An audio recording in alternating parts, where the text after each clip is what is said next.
Right, so today I'll be showing you how to connect your Apple Watch SE3 to a Wi-Fi network.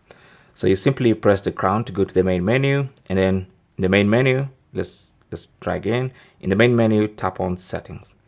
Under settings, you want to scroll down to Wi-Fi, tap on that, and then make sure Wi-Fi is enabled. Now with Wi-Fi on, it means you're gonna see available Wi-Fi networks that you can connect to. So tap on the Wi-Fi network you want to connect, type in the password. Now fortunately for this one, you have the glide typing to use. So I'm gonna type in the password.